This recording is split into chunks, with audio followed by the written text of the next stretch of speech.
किस शासक को तुगलक वंश का संस्थापक माना जाता है? गयासुद्दीन तुगलक को तुगलक वंश का संस्थापक माना जाता है। गयासुद्दीन तुगलक ये दिल्ली सल्तनत का पहला सुल्तान था जिसने गाजी की उपाधि धारण की थी। गयासुद्दीन तुगलक ने लगान के रूप में कुल उपज का कितना प्रतिशत हिस्सा निर्धारित किया था? 1/10 या 1/11? गयासुद्दीन तुगलक ने आर्थिक सुधार के अंतर्गत आर्थिक नीति का आधार संयम, शक्ति एवं नरमी के मध्य संतुलन बनाए रखा। इसने लगान के रूप में उपज का 1/10 या 1/11 हिस्सा लेने का आदेश दिया था। निम्नलिखित में से कौन सा कथन असत्य है? तो असत्य कथन इसमें हमको देखना है। गयासुद्दीन तुगलक की उदार नीति के कारण बर्नी ने इसे रसमेनियन या मध्यपंथी नीति कहा। इसने अमीरों को पद देने में योग्यता के साथ साथ वंशानुगत को भी आधार बनाया। तो ये दोनों तो कथन सही हैं।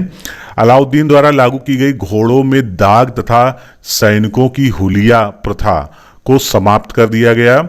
ये कथन यहाँ पर सही नहीं है। अब इसका स्पष्टीकरण हम लोग देखते हैं। सर्वप्रथम गयासुद्दीन तुगलक के समय में दक्षिण के राज्यों को दिल्ली सल्तनत में मिलाया गया। तो ये कथन सही है। अलाउद्दीन खिलजी द्वारा लागू की गई सैनिकों की हुलिया लिखना तथा घोड़ों की पहचान निर्धारित करने के लिए दाग या शाही पहचान चिन्ह लागू करने को गयासुद्दीन तुगलक ने भी प्रभावशाली ढंग से लागू किया था, ना कि उसको समाप्त किया था। नेक्स्ट क्वेश्चन देखते हैं। निजामुद्दीन औलिया ने दिल्ली सल्तनत के किस शासक के लिए कहा था कि दिल्ली अभी दूर है? ये गयासुद्दीन तुगलक के बारे में बोला गया था। सूफी संत निजामुद्दीन औलिया ने गयासुद्दीन तुगलक के बारे में कहा था कि दिल्ली अभी दूर है क्योंकि सुल्तान और औलिया से मनमुटाव हो गया था। सिंचाई हेतु नहरों का निर्माण करने वाला दिल्ली सल्तनत का पहला शासक कौन था? गयासुद्दीन तुगलक।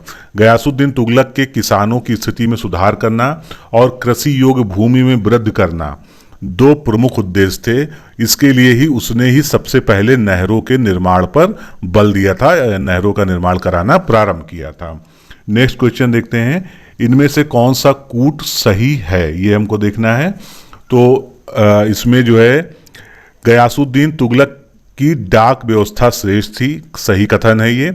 गयासुद्दीन तुगलक ने मुकद्दम तथा चौधरी खूतों को पुराने अधिकार लौटा दिए जो अलाउद्दीन खिलजी ने समाप्त कर दिए थे।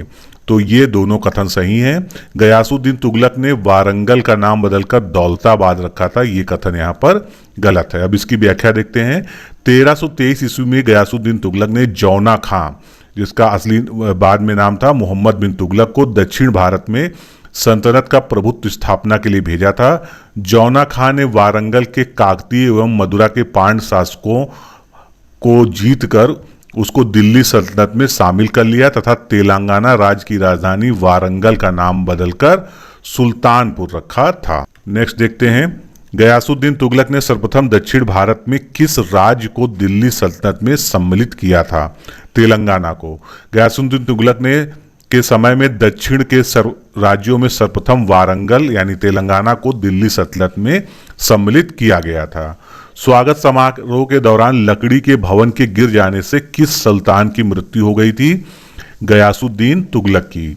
दिल्ली में तुगलकाबाद के समीप अफगानपुर गांव में जौना खां द्वारा पश्चिम बंगाल अभियान से लौट रहे गयासुद्दीन तुगलक के स्वागत में लकड़ी से निर्मित एक भवन बनाया गया था, जिसके गिरने से मार्च 1325 में उसकी मृत्यु भवन में ही दबकर हो गई थी और तुगलकाबाद में ही इसे दफनाया गया था।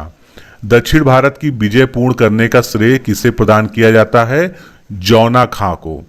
गयासुद्दीन तुगलक के शासनकाल में जौना खां यानी मोहम्मद बिन तुगलक ने दक्षिण भारत पर विजय प्राप्त की।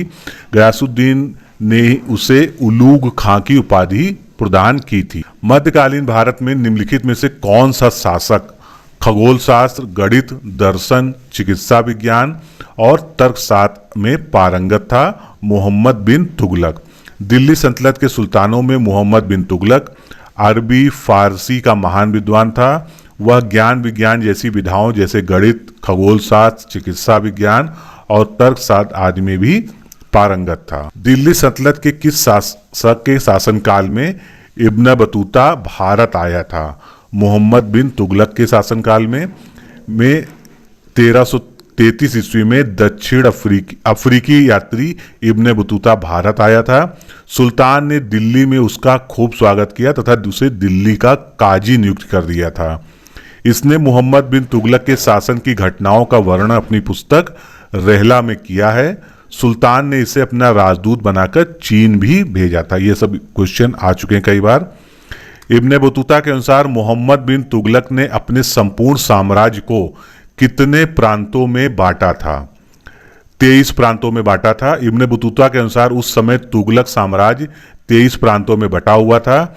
कश्मीर एवं आधुनिक बलूचिस्तान को छोड़कर लगभग सारा भारत दिल्ली सल्तनत के अधीन हो गया था। फिर कुछ घटनाएं दी हैं, इनका जो है कालानुक्रम के अनुसार इनको व्यवस्थित करना है।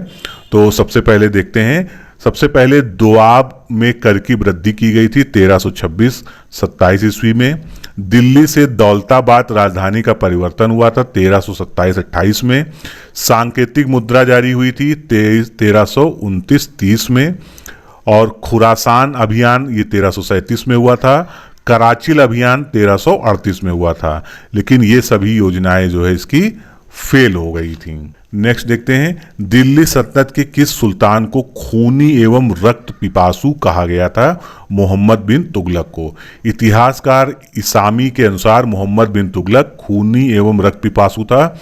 वह दिल्ली वासियों को दंडित करना चाहता था क्योंकि वो लोग सुल्तान के महल में गालियों वाले पत्र भेजते थे। एल्फिस्टन के अनुसार सुल्तान में पागलपन का कुछ अंश था। मोहम्मद बिन तुगलक द्वारा सांकेतिक मुद्रा के प्रचलन का प्रमुख कारण निम्न में से क्या था? तो राजकोष की रिक्तता, चांदी का अभाव तथा आर्थिक संकट, इन सब कारणों से मोहम्मद बिन तुगलक ने सांकेतिक मुद्रा का प्रचलन किया था। अब इसका विस्तृत देखते हैं वर्णन। सुल्तान ने सांकेतिक मुद्रा का प्रचलन 1330 ईस्वी में अत्यधिक विशाल सेना रखने के उद्देश्य से किया था, क्योंकि लगातार दूसरे राज्यों को जीतने की सुल्तान की योजना थी। सुल्तान की उदारता, दानशीलता के कारण राजकोष लगभग रिक्त हो चुका था। उसके साम्राज्य में चांदी की भारी कमी हो गई थी, इसलिए उसने तांबे तथा इससे मिश्रित कांसे के सिक्के जारी किए थे। मोहम्मद तुगलक को दोआब में कर वृद्धि की योजना की आवश्यकता क्यों पड़ी थी? दोआब उत्तर भारत का उपजाऊ तथा धन संपन्न प्रदेश था, इसीलिए इसने यहाँ पर देखा कि यहाँ पर उपज ज्यादा है, तो इसने दोआब में कर वृद्धि कर दी थी। दोआब में कर वृद्धि का कारण सल्तनत का सर्वाधिक उपजाऊ क्षेत्र था, अतः दोआब में कर वृद्धि लगभग 1/10 से 1/20 कर दी गई थी और उपज का 50% लगान के रूप में तय किया गया था। किंतु दुर्भाग्यवश जिस वर्ष लगान में वृद्धि हुई उसी वर्ष अकाल और प्लेग महामारी फैल गई थी। दिल्ली सल्तनत के कुछ सुल्तान ने दीवाने कोही नामक कृषि विभाग की स्थापना की थी। मोहम्मद बिन तुगलक ने अकाल, महामारी जैसी संकटापन्न स्थिति में सल्तनत के कृषकों को सहायता प्रदान करने के लिए केंद्र में दीवाने कोही नामक कृषि विभाग तथा अकाल संहिता की भी स्थापना की थी। किस सुल्तान ने अपने सिक्कों पर खलीफा का नाम अंकित कराया था?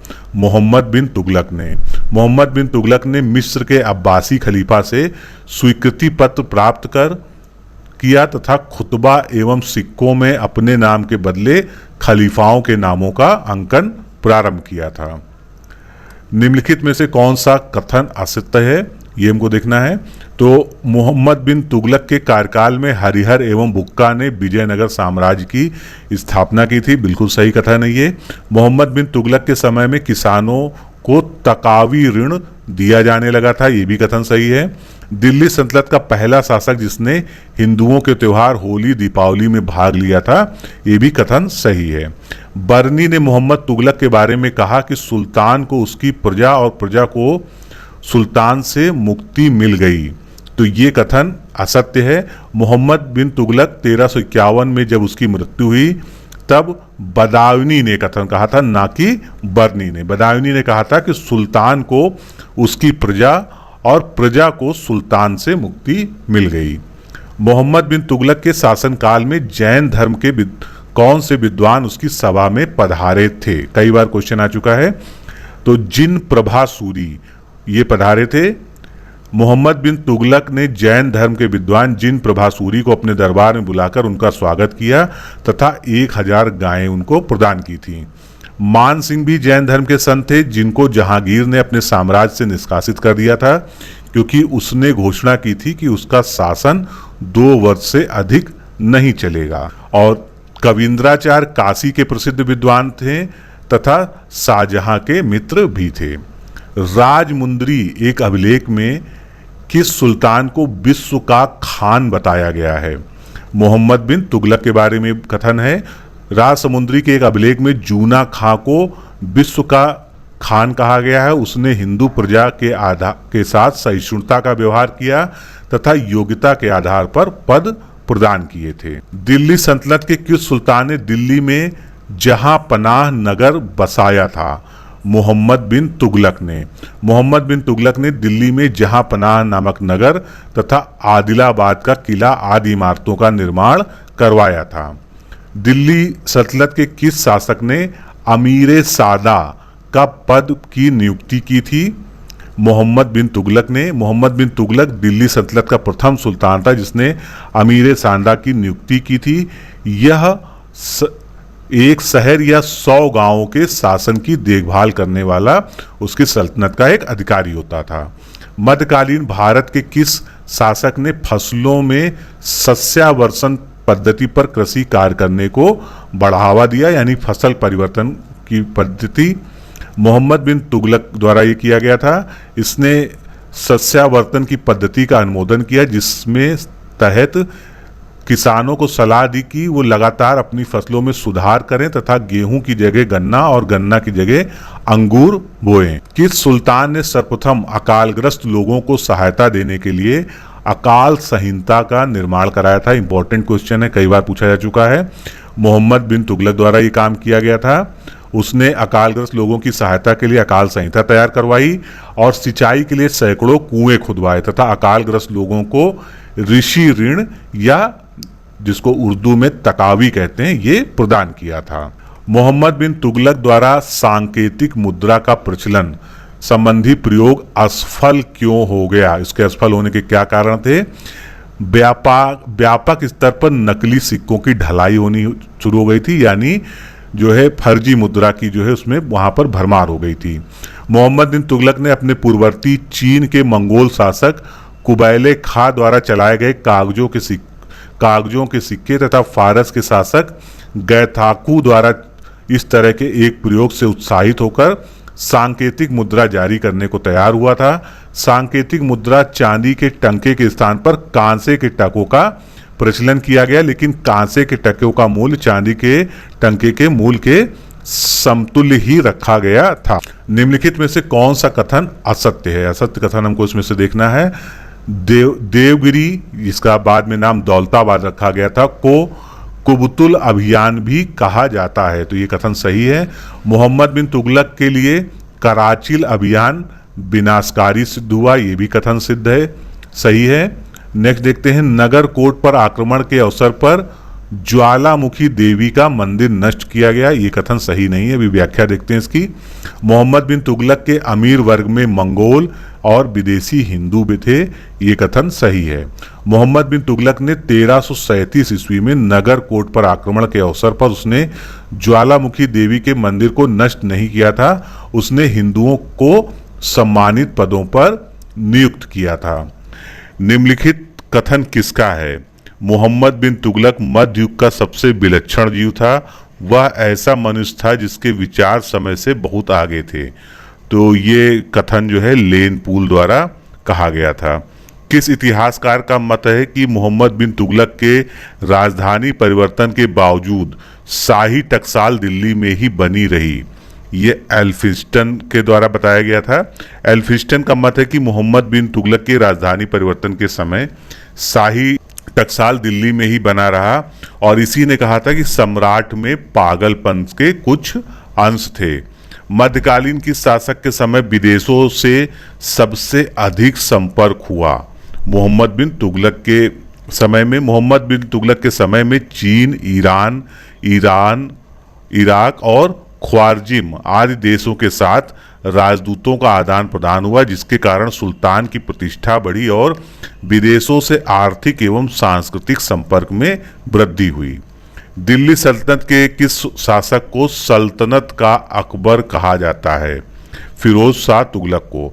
मोहम्मद बिन तुगलक की मृत्यु के बाद उसका चचेरा भाई फिरोज शाह तुगलक दिल्ली की गद्दी पर बैठा। इसे हेनरी इलियट और एल्फिस्टन ने सल्तनत युग का अकबर कहा है। दीवाने खैरात विभाग की स्थापना किस शासक द्वारा की गई थी? फिरोज शाह तुगलक द्वारा की गई थी।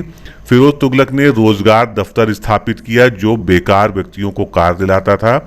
उसने एक विभाग दीवाने खैरात भी स्थापित किया जो मुसलमान अनाथ स्त्रियों और विधवाओं को आर्थिक सहायता देता था। फिरोज तुगलक ने किस नगर की स्थापना अपने भाई जौना खां यानी मोहम्मद बिन तुगलक की स्मृति में की थी? जौनपुर नगर की स्थापना। ये क्वेश्चन कई बार आ चुका है। फिरोज तुगलक ने हिसार, जौनपुर, फतेहाबाद, फिरोजपुर और दिल्ली में फिरोजाबाद आदि नगरों की स्थापना की थी। जौनपुर नगर की स्थापना उसने अपने भाई जौना खां की स्मृति में की थी। दिल्ली सल्तनत का पहला शासक कौन था जिसने ब्राह्मणों पर भी जाजिया कर लगाया? फिरोज शाह तुगलक। फिरोज तुगलक ने कर प्रणाली को धार्मिक या मजहबी रूप प्रदान किया और कम से कम 23 प्रचलित करों को समाप्त कर शरीयत कानून द्वारा केवल अनुमति प्राप्त 4 कर कौन कौन से जकात, खरात, जाजिया और खुम्स को ही आरोपित किया।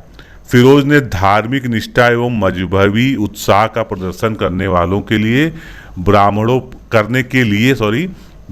पर भी जाजिया कर लगाया था। दिल्ली सल्तनत का ऐसा पहला कौन सा शासक था जिसके साम्राज्य में सबसे अधिक दास निवास करते थे? फिरोज शाह तुगलक। फिरोज शाह तुगलक के शासनकाल में दासों की संख्या 1,80,000 थी जिनकी देखभाल के लिए दीवाने बंदगान विभाग की स्थापना की गई थी। दिल्ली सल्तनत के किस शासनकाल में सर्वाधिक नहरें निकाली गई थी? फिरोज शाह तुगलक के शासनकाल में। मध्यकालीन भारत में नहरों का जन्मदाता गयासुद्दीन तुगलक को माना जाता है, लेकिन सर्वाधिक नहरें निकालने का श्रेय फिरोज शाह तुगलक को दिया जाता है। हक के सर्ब नामक सिंचाई कर किस शासक द्वारा लगाया गया था? फिरोज शाह तुगलक द्वारा। फिरोज तुगलक ने नहर प्रणाली के निर्माण के बाद उसने उलेमा की स्वीकृति के पश्चात हक के सर्व नामक सिंचाई कर लगाया जो भूमि की उपज का 10% होता था। निम्नलिखित में से एक असत्य कथन हमको देखना है। तो फिरोज तुगलक ने साम्राज्य विस्तार के लिए कोई सैन्य अभियान नहीं किया था। सही कथन है ये। फिरोज हिंदुओं को हिंदवी कहकर पुकारता था। ये कथन गलत है। फिरोज को फिरोजाबाद नगर सबसे प्रिय था। सही कथन है। फिरोज ने फिरोज शाह कोटला दुर्ग का निर्माण कराया था। ये भी कथन सही है। तो बी का स्पष्टीकरण देखते हैं। फिरोज तुगलक हिंदुओं को जिम्मी कहकर पुकारता था। जिम्मी का अर्थ होता है इस्लाम ना स्वीकार करने वाले। निम्नलिखित में से कौन सा ऐसा शासक था जिसने सैनिकों के पदों को वंशानुगत बना दिया था? फिरोज शाह तुगलक। फिरोज शाह तुगलक ने सैन्य व्यवस्था के अंतर्गत सैनिकों को पुनः जागीर के रूप में वेतन देना शुरू किया था। इसने सैन्य पदों को वंशानुगत बना दिया था। इससे सैनिकों की योग्यता पर असर पड़ा और सेना दुर्बल हो चली। किस शासक ने सम्राट अशोक के स्तंभों को उखड़वाकर दिल्ली में स्थापित कराया था? फिरोज शाह तुगलक ने अपने शासनकाल में टोपरा व मेरठ में स्थापित अशोक के स्तंभों को दिल्ली में स्थापित करवाया था। निम्नलिखित में से सही कूटों का चयन करना है। तो फिरोज तुगलक राज्य के खर्च पर हज यात्रा की व्यवस्था करने वाला पहला शासक था। बिल्कुल सही कथन है ये। इक्ता प्रथा की शुरुआत दोबारा फिरोज शाह तुगलक ने की। ये भी कथन सही है। फिरोज धर्म के प्रति उदारवादी तथा इस्लामी नियमों में उसने ढिलाई दी। ये कथन गलत है। फिरोज ने शिक्षकों को दिए जाने वाला अनुदान बढ़ाया था। ये कथन सही है। अब स्पष्टीकरण देखते हैं। फिरोज तुगलक दिल्ली सल्तनत का पहला ऐसा शासक था जिसने इस्लामी नियमों को कड़ाई से पालन कराते हुए उलेमा वर्ग को प्रशासनिक कार्यों में महत्व दिया था। दिल्ली सल्तनत के किस शासक की मृत्यु गुजरात अभियान के दौरान हुई थी? मोहम्मद बिन तुगलक की। 1351 ईस्वी में गुजरात विद्रोह का दमन करते समय मोहम्मद बिन तुगलक की थट्टा नामक स्थान पर मृत्यु हो गई थी। निम्नलिखित में से कौन सी पुस्तक अमीर खुसरो को नहीं है?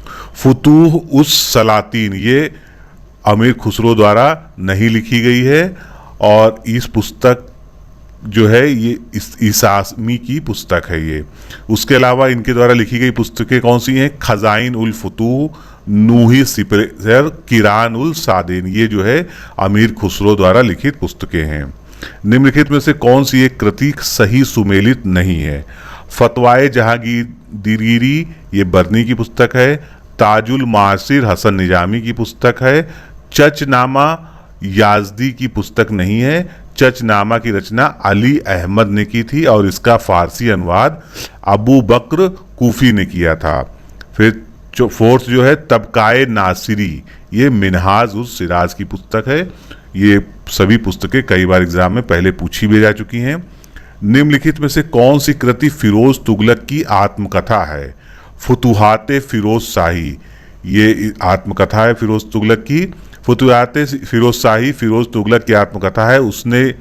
इसमें उसने लिखा है कि जब कोई पदासीन या शासकीय सेवारत व्यक्ति मर जाता है तो उसका पद और तत्संबंधी वेतन भत्ते उसके पुत्र को प्रदान किए जाते हैं और उसके पुत्र की प्रतिष्ठा में किसी प्रकार की कोई कटौती नहीं की जाती है। फिरोज ने दारुल सफा और दीवाने खैरात की स्थापना कहाँ पर की थी? दिल्ली में। दारुल सफा एक सरकारी अस्पताल था तथा दीवाने खैरात नामक एक ऐसा विभाग था जो अनाथों, विधवाओं, मुस्लिम लड़कियों के विवाह हेतु मदद का कार्य करता था। फिरोज तुगलक द्वारा निम्नलिखित में से कौन से नवीन सिक्के प्रचलित कराए गए थे? तो ससगनी, अद्धा और बिक, ये तीनों ही सिक्के फिरोज शाह तुगलक द्वारा चलवाए गए थे। डिस्क्रिप्शन देखते हैं इसका। ससगनी क्या होता था? ये चांदी का एक सिक्का था जो 6 जीतल के बराबर होता था। अर्धा चांदी एवं तांबे के मिश्रण से बना सिक्का होता था। बिक चांदी एवं तांबे के मिश्रण से बना सिक्का होता था और ये 1/4 जीतल के बराबर होता था। ये तीनों सिक्के फिरोज शाह तुगलक द्वारा प्रचलित कराए गए थे। फिरोज तुगलक की शिक्षा एवं साहित्य के संरक्षण के विषय में इनमें से कौन सा कूट सही है, ये हम देखते हैं। तो उसके शासन में बर्नी ने फतवाए जहांगीरी और तारीख फिरोज शाही की रचना की थी। फिरोज तुगलक ने अनेक मदरसे एवं मकतबों की स्थापना की थी, ये भी कथन सही है। सुल्तान ने नगरकोट पर विजय प्राप्त की और बहुत सी संस्कृत की पुस्तकें उसके हाथ लगी। इनमें से उसने 300 पुस्तकों का दलाइल फिरोज शाही के शीर्षक से फारसी में ताउजुद्दीन खालिद द्वारा अनुवाद कराया था। तो ये तीनों कथन सही हैं। इसकी माँ फारस की निवासी थी, ये गलत है। फिरोज तुगलक की माँ बीवी जैला राजपूत सरकार रणमल की पुत्री थी। दिल्ली सल्तनत के किस शासक ने सैयद सालार मसूद गाजी की यात्रा की थी? फिरोज तुगलक ने। फिरोज तुगलक ने बहराइच के सैयद सालार मसूद गाजी की यात्रा की थी। दिल्ली सल्तनत के किस शासक के शासनकाल में भारत पर मंगोलों का आक्रमण हुआ था? नासिरुद्दीन महमूद के शासनकाल में। सुल्तान नासिरुद्दीन के शासन काल में मध्य एशिया के मंगोल सेनानायक तैमूर लंग ने भारत पर 1398 ईस्वी में आक्रमण किया था। तुगलक वंश का अंतिम शासक कौन था? नासिरुद्दीन महमूद। नासिरुद्दीन महमूद, जिसका कार्यकाल 1394 से 1412 ईस्वी तक था, वह तुगलक वंश का अंतिम शासक था। नासिरुद्दीन की मृत्यु के पूर्व उसे व्यंग पूर्वक कहा जाता था कि शहंशाह की सल्तनत दिल्ली से पालम तक फैली हुई। दिल्ली सल्तनत में किस वंश का साम्राज्य भारत में सबसे अधिक विस्तृत रहा है? तुगलक वंश का। दिल्ली सल्तनत के इतिहास में तुगलक वंश, जिसका पूरा शासनकाल 1320 से 1414 ईस्वी तक था, का साम्राज्य भारत में सबसे अधिक विस्तृत था। तुगलक वंश के पतन का मुख्य कारण फिरोज शाह के उत्तराधिकारियों की अयोग्यता थी। दिल्ली सल्तनत का कौन सा ऐसा शासक था जिसने शिक्षा में व्यावसायिक पाठ्यक्रम को लागू किया था? फिरोज तुगलक। फिरोज तुगलक ऐसा पहला शासक था जिसने शिक्षा में व्यावसायिक पाठ्यक्रम को शामिल किया था। उसने दस्तकारों को प्रशिक्षण दिलाकर कारखानों में उनको नियुक्त किया था। मलिक कुसर्र सर्रक की उपाधि किसने धारण की थी? मलिक सरवर ने। नसरुद्दीन महमूद के समय में मलिक सरवर नामक हिजड़े ने सुल्तान से मलिक कुसर्रक जिसको पूर्वाधिपति कहते हैं की उपाधि धारण की थी। निम्नलिखित में से किसने जौनपुर में स्वतंत्र राज्य की स्थापना की थी? मलिक सरवर ने। जौनपुर में स्वतंत्र राज्य की स्थापना मलिक सरवर नामक किन्नर ने की थी तथा उसने सरकी वंश की स्थापना की थी। सैयद वंश की स्थापना किसके द्वारा की गई थी? खिज्र खां। सैयद वंश के संस्थापक खिज्र खां ने मंगोल आक्रमणकारी तैमूर को सहयोग प्रदान किया था और उसकी सेवाओं के बदले तैमूर ने उसे लाहौर, मुल्तान एवं दीपालपुर की सूबेदारी सौंपी थी। तैमूर जाने रैयते आला की उपाधि धारण कर शासन किया तथा सुल्तान की उपाधि धारण नहीं की। खिज्र खां ने किस वंश के नाम से 2 सिक्के प्रचलित कराए थे? तुगलक वंश के। खिज्र खां ने सुल्तान की उपाधि धारण नहीं की थी, उसने तुगलक वंश के नाम से सिक्के जारी किए थे।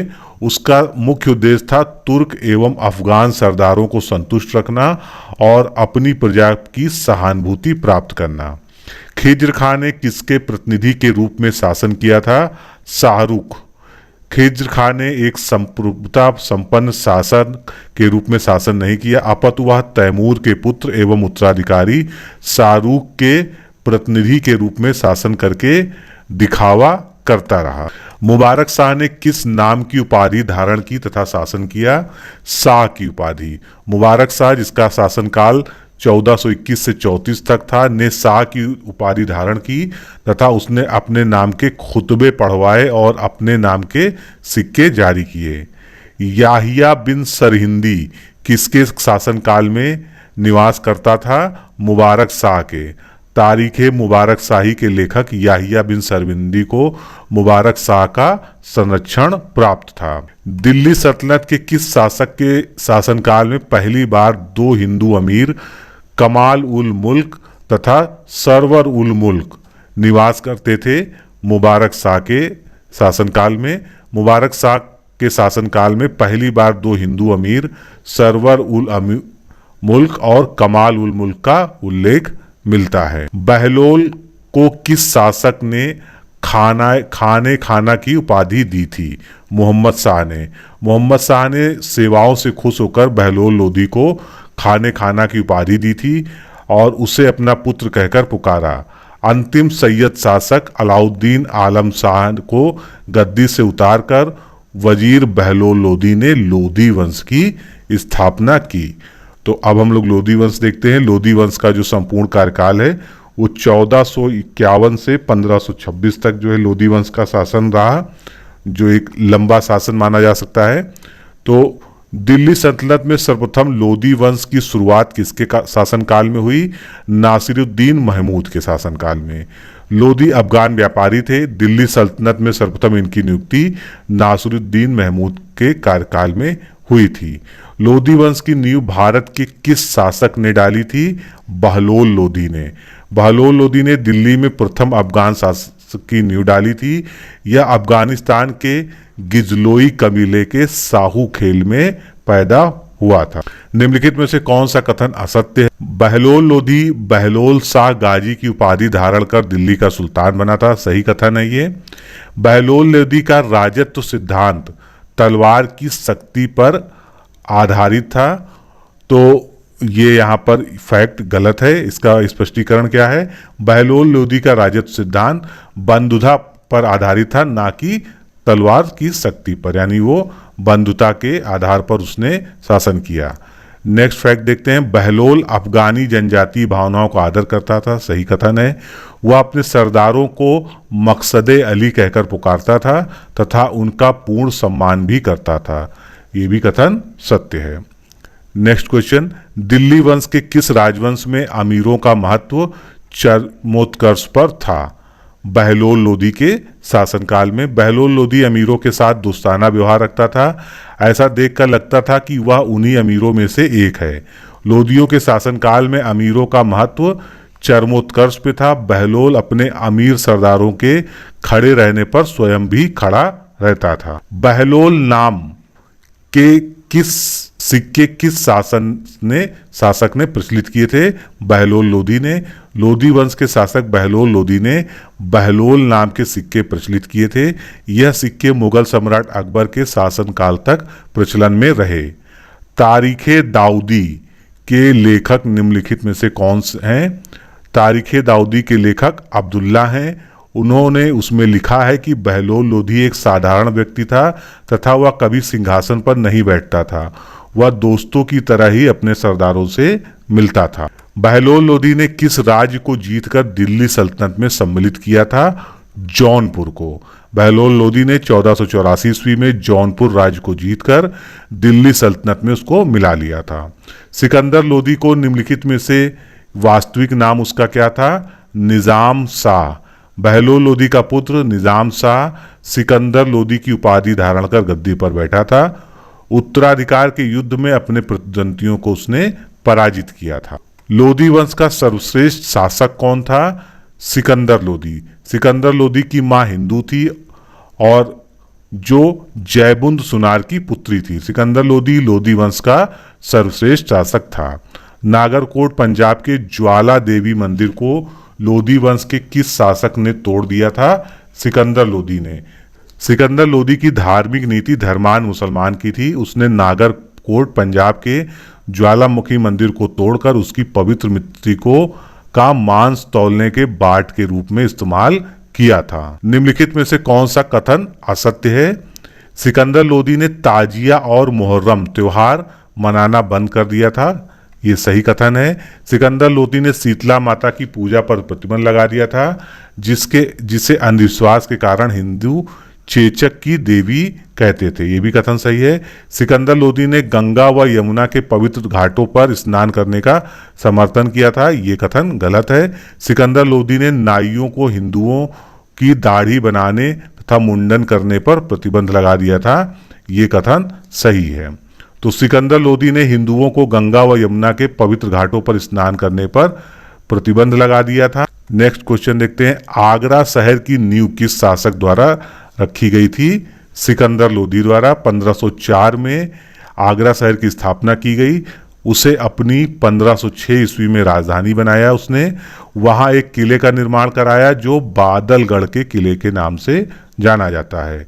गज-ए-सिकंदरी ये निम्नलिखित में से क्या है? ये भूमि मापन की एक इकाई थी। सिकंदर लोदी ने कृषि व व्यापार की उन्नति के लिए अत्यधिक प्रयत्न किए थे। भूमि की माप के लिए उसने गजे सिकंदरी नामक एक पैमाना शुरू किया था जो 39 अंगुल या 30 इंच का होता था। निम्नलिखित में से कौन सा एक शासक गुलरुखी नाम से रचनाएं लिखता था? क्वेश्चन कई बार आ भी चुका है। सिकंदर लोदी एक अच्छा कवि था। उसने गुलरुखी नाम से रचनाएं भी लिखी थी। लज्जते सिकंदर शाही निम्नलिखित में से क्या था?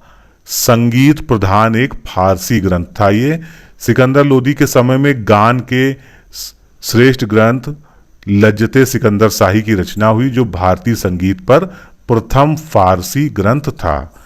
दिल्ली सल्तनत का कौन सा शासक गले की बीमारी के कारण मर गया था? सिकंदर लोदी।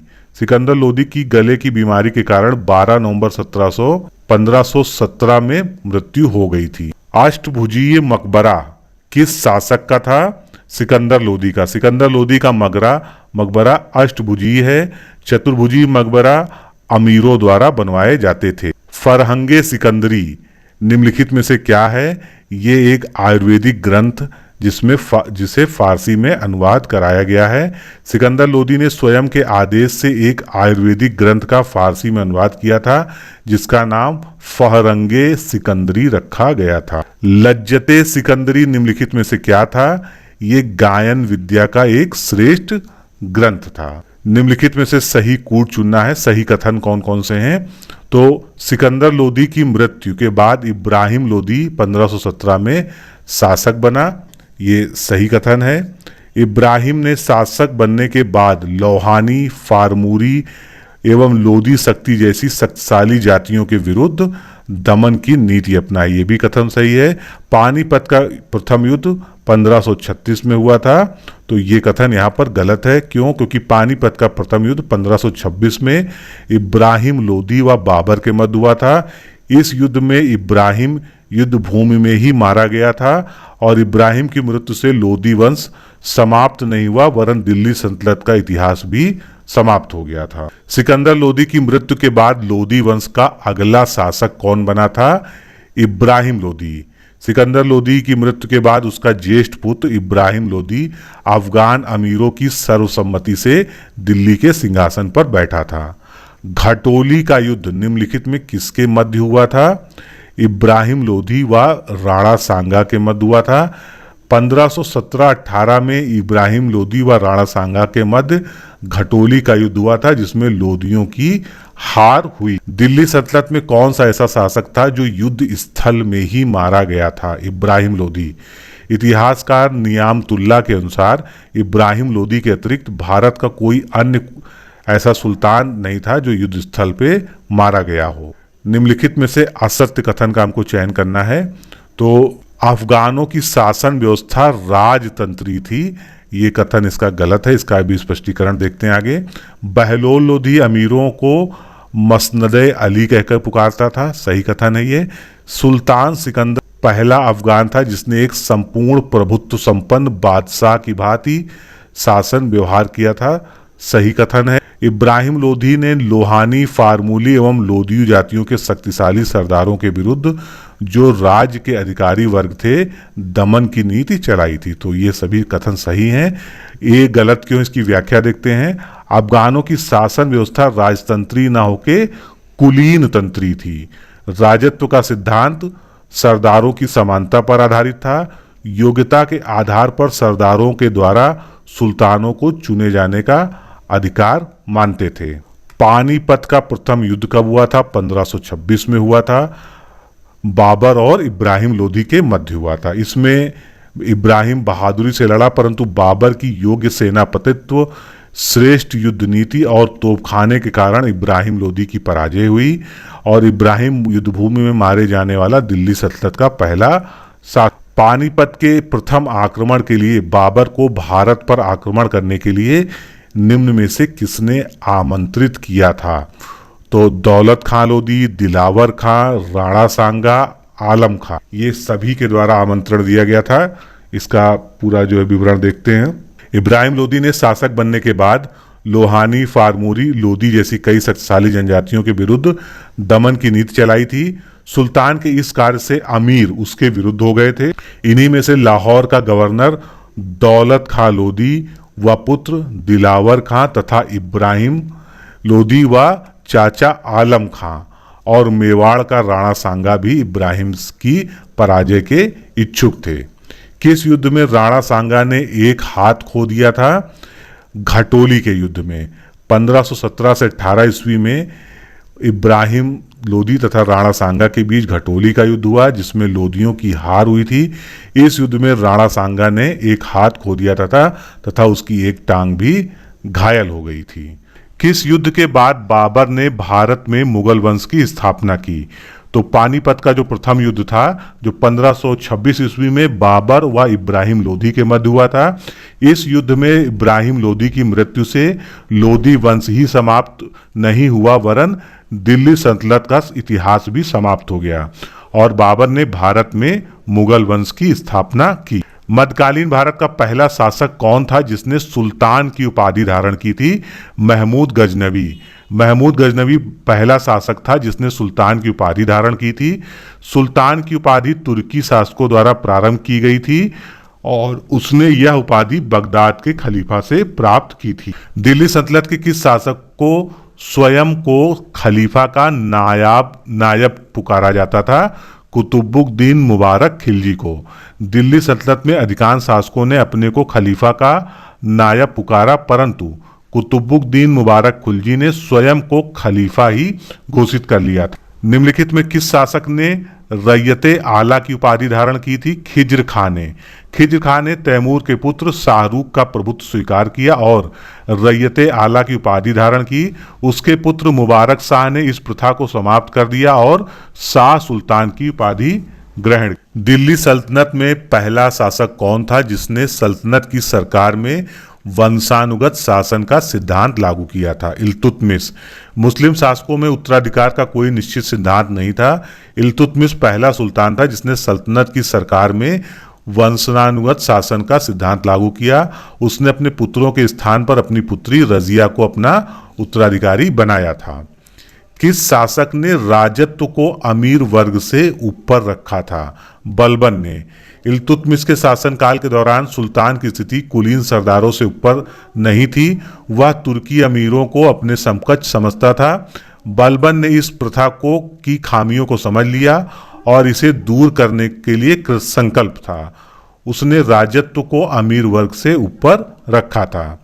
किस इतिहासकार ने मोहम्मद बिन तुगलक के विषय में कहा था कि दौलताबाद गुमराह शक्ति का स्मारक चिन्ह था?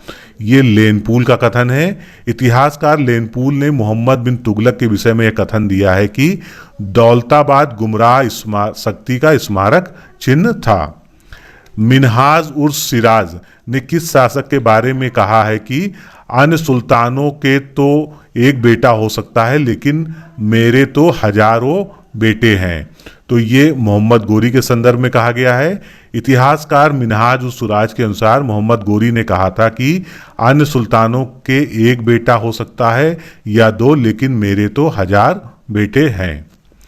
कौन सा शासक था जिसने उज्जैन पर आक्रमण करके महाकालेश्वर मंदिर को तोड़वाकर विक्रमाजीत की मूर्ति को दिल्ली उठा लाया था? इल्तुतमिश। इल्तुतमिश ने 1234 ईस्वी में मालवा पर आक्रमण करके भिलसा के एक मंदिर और तत्पश्चात उज्जैन पर आक्रमण करके महाकालेश्वर मंदिर को तोड़वाकर विक्रमाजीत की मूर्ति को दिल्ली उठा लाया था। किस शासक के शासनकाल में नवीन मुसलमान भारत में बस गए थे? जलालुद्दीन खिलजी के समय में। जलालुद्दीन खिलजी के समय मंगोल शासक अब्दुल्ला के पराजित होने पर 400 मंगोलों ने उलूग खां के नेतृत्व में इस्लाम धर्म स्वीकार कर लिया और दिल्ली के ही निकट बस गए और ये नवीन मुसलमान कहलाए। किस इतिहासकार का मत है कि हिंदुओं को सजा देना अलाउद्दीन के बाजार नियंत्रण का मुख्य उद्देश्य था? ये बर्नी का कथन है। इतिहासकार बर्नी का मत है कि हिंदुओं को सजा देना अलाउद्दीन के बाजार नियंत्रण का मुख्य उद्देश्य था। निम्नलिखित में से असत्य कथन हमको देखना है कौन सा है। तो बलबन ने मुख्यतः सैन्य विभाग को वित्त विभाग यानी दीवाने विराजत के पृथक किया था। कथन सही है ये। बलबन के समय में खालसा भूमि की देखभाल के लिए अमलाक नामक पदाधिकारी की नियुक्ति की गई। ये कथन गलत है। इसका सही स्पष्टीकरण क्या है? बलबन के समय खालसा भूमि की देखभाल के लिए सिकदार नाम के पदाधिकारी की नियुक्ति की गई। अमलक ऐसी भूमि थी जो दान या धर्म संबंधी कार्यों के लिए दी जाती थी। फिर अगला सही कथन देखते हैं। मोहम्मद बिन तुगलक ने आध्यात्मिक नेताओं तथा उलेमा वर्ग का चुनाव योग्यता के आधार पर करना प्रारंभ किया। नेक्स्ट देखते हैं। बलबन दिल्ली सल्तनत का ऐसा व्यक्ति था जो सुल्तान ना होते हुए भी सुल्तान के छत्र का उपयोग करता था। निम्नलिखित में से कौन सा कथन असत्य है? तो मोहम्मद बिन तुगलक ने ईरान के कुबलाई खां का अनुसरण करके सांकेतिक मुद्रा का प्रचलन किया था। तो पहला ही कथन ये गलत है। मोहम्मद बिन तुगलक ने सांकेतिक मुद्रा का प्रचलन चीन के कुबलाई खां के अनुसरण में किया था, ना कि ईरान के। मोहम्मद बिन तुगलक ने रतन नामक हिंदू अधिकारी को सिंध प्रांत का राजस्व अधिकारी नियुक्त किया था। बिल्कुल सही कथन है। मोहम्मद बिन तुगलक के समय में दोआब में भयंकर अकाल पड़ा था। ये भी कथन सत्य है। और मोहम्मद बिन तुगलक के समय में हरिहर एवं बुक्का ने दक्षिण भारत में विजयनगर साम्राज्य की स्थापना की थी। तो इस तरह से बी, सी और डी ये तीनों कथन सही है। फिर कूट से हमको सही कथन देखना है कौन कौन से हैं। मुबारक खिलजी सल्तनत का ऐसा प्रथम सुल्तान था जिसने स्वयं को खलीफा कहा था। बिल्कुल सही कथन है। फिरोज तुगलक ही ऐसा एकमात्र शासक था जिसने खुद को खलीफा का नायब कहा था। यह भी कथन सही है। सर्वप्रथम फिरोज तुगलक ने अपने राज्य की आय व्यय का ब्यौरा तैयार करवाया था। यह भी कथन सही है। फिरोज तुगलक ने मुस्लिम महिलाओं को मजार पर जाकर पूजा करने के लिए प्रोत्साहित किया था। तो ये कथन बिल्कुल गलत है। फिरोज तुगलक ने मुस्लिम महिलाओं को मजार पर जाकर पूजा करने के रिवाज को बंद करवा दिया था। उसने अनेक मुसलमानों के संप्रदायों के विरुद्ध अभियान चलाकर उन्हें अपना विरोधी बनाया था। किस इतिहासकार ने सती प्रथा के प्रचलन का उल्लेख किया है? इब्न बतूता ने। इब्न बतूता ने सती प्रथा के प्रचलन का उल्लेख किया है। कौन सा कथन निम्न में से असत्य है, ये हमको देखना है। खालसा भूमि दीवाने विराजत के अधीन की गई, कथन सही है ये। लोधी के कार्यकाल में सल्तनत सेना कबीलियाई सैनिकों दस्तों की भांति हो गई थी, ये भी कथन सही है। अलाउद्दीन खिलजी ने अकालग्रस्त लोगों के लिए अकाल संहिता की स्थापना की थी, ये कथन गलत है। सिकंदर लोधी ने 1504 ईस्वी में आगरा शहर की स्थापना की थी, ये कथन सत्य है। तो अकाल संहिता के बारे में देखते हैं। मोहम्मद बिन तुगलक ने अकालग्रस्त लोगों के लिए अकाल संहिता तैयार की थी, ना कि खिलजी ने। निम्नलिखित में से कौन सा कथन असत्य है या कौन सा कूट असत्य है? तो ये हमको देखना है। दाद बेग ये कौन होते थे? शहर अधिकारी होते थे। बलाहार साधारण किसान को कहते थे। सदका इमारतों का निर्माण करने वाला अधिकारी, ये गलत है। सुमेलन मसाहत भूमि की पैमाइश के लिए था। सदका क्या था? सदका एक प्रकार का धार्मिक कर होता था। नेक्स्ट क्वेश्चन देखते हैं। तो इसमें कौन सा कूट सत्य है? एक ही कूट सत्य है, वो हमको बताना है। तो इसमें उदरार, उदरार क्या होता था? विद्वानों व धार्मिक लोगों को दी गई आर्थिक सहायता उदरार कहलाती थी। और बाकी का हम सुमेलन देख लेते हैं। इतलाकी क्या होता था? वह भूमि जिसका प्रबंध सुल्तान अपने द्वारा नियुक्त किए हुए कर्मचारियों से करवाता था, तो ऐसी भूमि को इतलाकी कहा जाता था। लिबायच रुई से भरी हुई पोशाक को लिबायच कहते थे। और फिकह ये इस्लामी धर्म नीति के ज्ञान को फिकह कहा जाता था। अब इनमें से कौन सा एक सुमेलन गलत है, वो हमको देखना है। ससगनी, ससगनी सोने का एक छोटा सिक्का नहीं होता था, ये एक चांदी का सिक्का होता था जो 6 जीतलों के बराबर होता था। बाकी देख लेते हैं। दिरहम, दिरहम तांबे के सिक्कों को कहते थे। दीनार सोने का सिक्का होता था। और अद्धा एवं बिक ये तांबा व चांदी से मिश्रित सिक्कों को अद्धा व बिक कहा जाता था। दिल्ली सल्तनत के किस शासक को धनवानों का युवराज कहा गया है? मोहम्मद बिन तुगलक को। मोहम्मद बिन तुगलक ने मुद्रा संबंधी महत्वपूर्ण कार्य किए। एडवर्ड टॉमस ने उसे धनवानों का युवराज कहा है। उसने सोने का एक नया सिक्का चलवाया था जिसको दीनार कहा गया। दिल्ली के किस सुल्तान ने देवी लक्ष्मी की आकृति वाले अंकित सिक्कों को चलवाया था? तो मोहम्मद गोरी ने। प्रारंभ में दिल्ली के सुल्तानों ने भारत में प्रचलित सिक्कों को अपनाया, इसीलिए मोहम्मद गोरी के सिक्कों पर उसका नाम तथा दूसरी ओर देवी लक्ष्मी की आकृति का अंकन मिलता है। असत्य कथन देखना है इस क्वेश्चन में। तो लाहौर एवं बयाना नील के उत्पादन के लिए बहुत ही प्रसिद्ध थे, सही कथन है। बाबरनामा में श्वेत वस्त्रों की बड़ी प्रशंसा की गई है, ये भी कथन सही है। मध्यकाल में आगरा विशेष प्रकार की पगड़ियों के निर्यात के लिए प्रसिद्ध था, तो यहाँ आगरा ना सही होगा क्या? बनारस। मध्यकाल में बनारस एक विशेष प्रकार की पगड़ियों के निर्यात के लिए प्रसिद्ध था, तो सी गलत है इस तरह से। और अगला सही कथन देखते हैं। मार्को पोलो ने लाहौर से इस्पात के निर्यात किए जाने का उल्लेख किया है, तो ये कथन यहाँ पर सही है। फिर सूची का हमको सुमेलन करना है। तो दीवाने विराजत ये क्या होता था? ये वजीर विभाग होता था, इसके बारे में डिस्कशन पढ़ते हैं। दीवाने विजारत मुख्यतः वित्त संबंधी कार्य एवं लोक प्रशासन के कार्य पर इसका नियंत्रण रखना होता था। दीवाने रिसालत ये विदेशी विभाग को कहते थे। और विदेशी संपर्क एवं कार्य जो है इसका प्रमुख कार्य होता था। दीवाने इंसा ये पत्राचार विभाग को कहते थे। शाही घोषणाओं एवं पत्रों के मसविदे तैयार करना इस विभाग का कार्य था। और दीवाने आरिज सैन्य विभाग होता था, जिसका कार्य था सैनिकों की भर्ती, सैनिकों अभियानों का आयोजन एवं सैनिकों के वेतनों का निर्धारण इत्यादि, ये दीवाने आरिज विभाग के प्रमुख कार्य थे। दीवाने कोही विभाग की स्थापना किस शासक द्वारा की गई है? तो मोहम्मद बिन तुगलक द्वारा। कृषि विभाग की जो स्थापना की गई है उसी को दीवाने कोही कहा जाता था। और इसका कार्य कृषि के तहत कृषि का विस्तार करना तथा मालगुजारी व्यवस्था को सुदृढ़ करना था। दीवाने वकूफ, इस विभाग की स्थापना जो है जलालुद्दीन खिलजी द्वारा की गई है। दीवाने वकूफ एक व्यय विभाग था।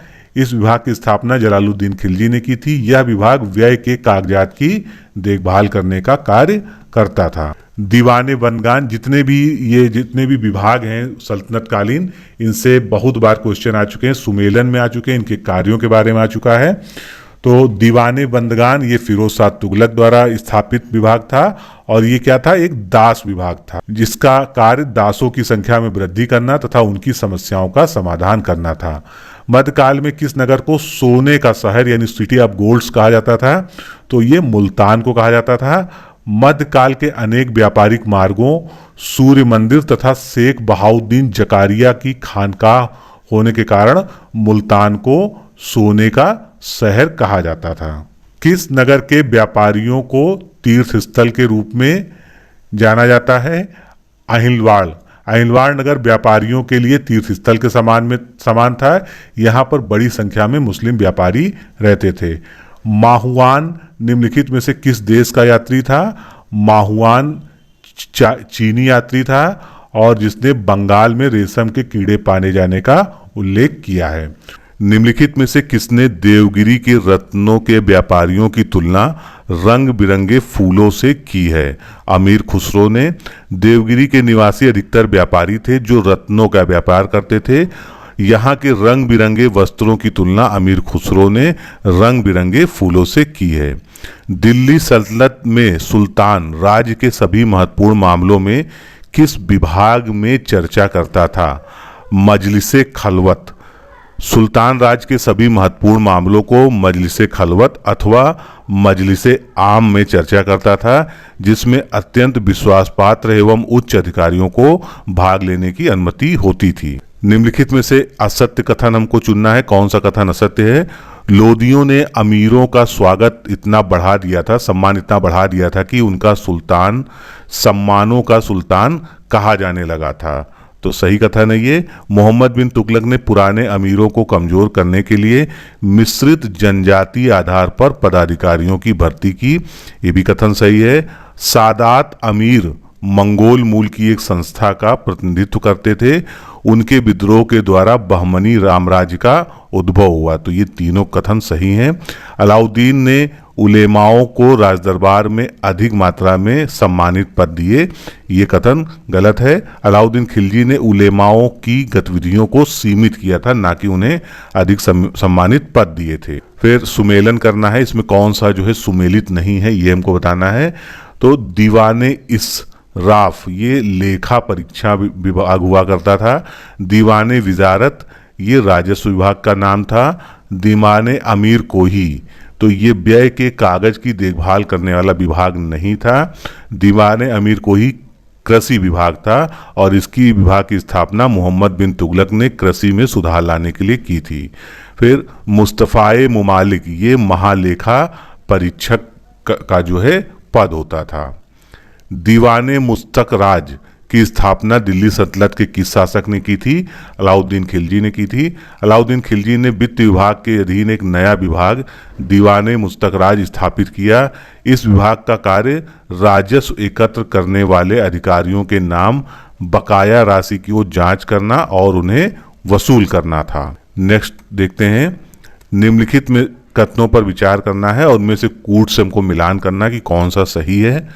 तो आरजे मुमालिक शहर के बाजारों पर नियंत्रण करता था, ये गलत है क्योंकि आरजे मुमालिक का मंत्रालय होता था ये दीवाने आरिज कहलाता था। यह सेना का प्रधान रक्षा मंत्री होता था और इसके मुख्य कार्य सैनिकों की भर्ती, उनके वेतन का निर्धारण और वितरण, सैनिकों एवं घोड़ों का हुलिया संबंधी रिकॉर्ड, सैनिक अभियानों का आयोजन और सेना का निरीक्षण करना, ये सभी काम आरजे मुमालिक विभाग का होता था। उसके अलावा जो सही हैं वो देखते हैं। काजी उल कुजात ये न्याय विभाग का प्रधान होता था। सद्र उस सुदूर ये धर्म विभाग का प्रधान होता था और बरीद ए मुमालिक ये गुप्तचर विभाग का प्रधान को कहा जाता था। तो इस प्रकार से इसमें जो है ऑप्शन सी जो है करेक्ट है। फिर सुमेलन करना है इसी तरह से, तो सीधे सीधे देखते हैं। दवीरे मुमालिक ये क्या करता था, ये शाही घोषणाओं का प्रारूप तैयार करने वाला पदाधिकारी होता था। मुहतसिब शहर का महत्वपूर्ण अधिकारी था जो लोगों के सामान्य आचरण का रिकॉर्ड रखता था और नैतिक नियमों को लागू करवाता था। दवीर ये सचिवालय का प्रधान होता था। वकीले दर ये शाही महल व सुल्तान की व्यक्तिगत सेवाओं का प्रबंध करने वाला अधिकारी होता था।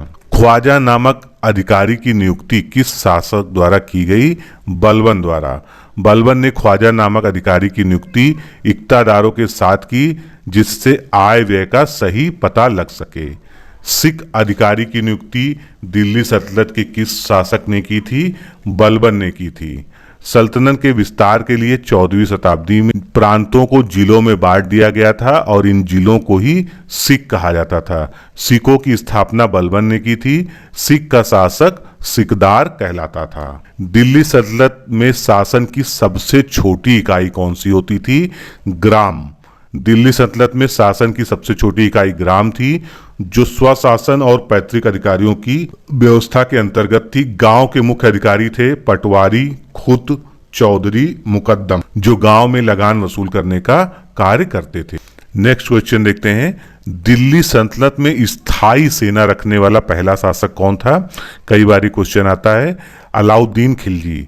सल्तनत काल में सैन्य व्यवस्था का शुभारंभ इल्तुतमिश के शासन काल से हुआ था। इसके काल की सल्तनत सेना या केंद्रीय सेना को हस्मे कल्ब कहा जाता था।